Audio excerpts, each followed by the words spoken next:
But on the subject of Cold Chisel, last week at the Rock Awards, and since then, there's been a lot of criticism directed at Cold Chisel's way. First of all, let me point out that in my own opinion, and I've stated this in the papers, and it's only my own opinion, not the opinion of Countdown, one award that I didn't think deserved to go to Cold Chisel was in fact the Most Outstanding Achievement Award. I think there's been many other things done, and two especially which I pointed out, the first being the Andy Durant, the concert put together by Malistic, his friend, and the album itself. The second, of course, is the great achievement, and this is without a doubt, in my mind, the most outstanding achievement for 1980 was, of course, Air Supply with their 3 hits in America, reaching #1, and the only group to do that apart in the American history of the charts next to the Beatles, Fleetwood Mac and Michael Jackson. Now, I might add that the boys also agree with this, including their manager, Rod Willis. And Rod, if you're listening tonight, what would be a really nice thing, because you do honestly and believe in that fact, it would be nice to send the award across to Air Supply and say there was a grave mistake.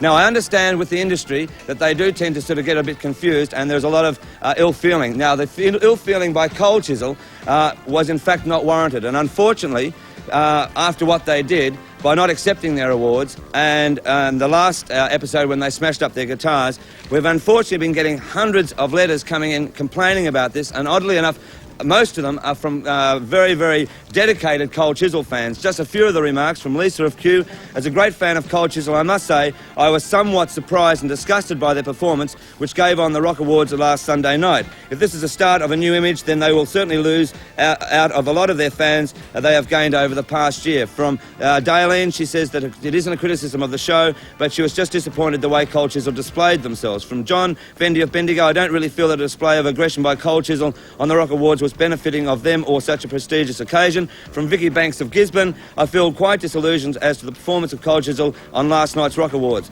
They were not seen to collect any of their awards, and when they finally appeared on stage, it was a disappointment. It goes on and on. Now, I guess there's many letters, and you can write in, that would support their actions, but all I can say is that if you have such strong feelings, I know that I coerced you into appearing on the show. I knew full well that you wouldn't go and accept your awards, that perhaps you should have been stronger even over and above what I was insisting on, and not gone on to the awards and do what you did. I might also add that with a lot of groups who keep talking about rock and roll and caring for the people, if they do care for the people, at the moment, I'm sure you're aware, albums are very costly, and the way you could bring down album costs, if you don't really worry about pushing the media, is why not, instead of having, and I'll use Cold Chisel as an example, if you put this in a brown paper bag, you would bring down the cost of an album by at least $1.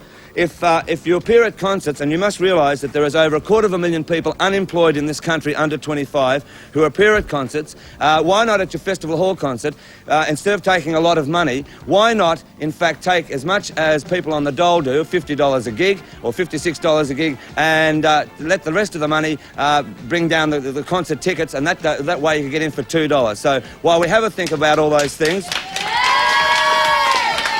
I also like to add that I think Cold Chisel are still one of the finest rock and roll bands in the country. And if I may just finish off, to everyone, and including Flowers, who did not come up to accept their awards, one of the greatest comedians in the world, also he was a songwriter and a musician in his own right, was Charlie Chaplin. He went through hell in America during his early days when they kicked him out of the country. And when he finally came back and they presented him with an Academy Award, he said this: "For me not to accept this award with pride would be wrong, because when I was literally run out of America in my early days, it was not what the American people did to me, but the chosen few who held the power. By not accepting this award tonight would be an insult to the public who obviously believe in me. There is no dignity lost in accepting any award, especially this one." And that was Charlie Chaplin. All right, enough of that. There was a couple of Molly Media manias.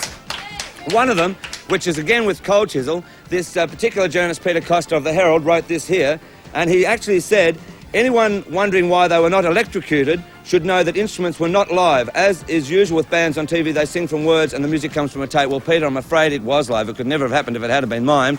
And the other was this idiot that compared the show on Sunday night, does obviously not know the difference between the Finn brothers. It was Neil that fell over, not Tim, so have a look at this. This is really bad. Anyway, thank you everyone, especially all the friends of the end. That's you.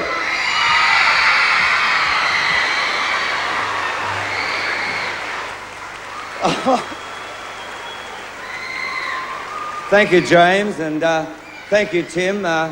About 58 people have just died at the ABC at the moment. Well, there you go. What an idiot.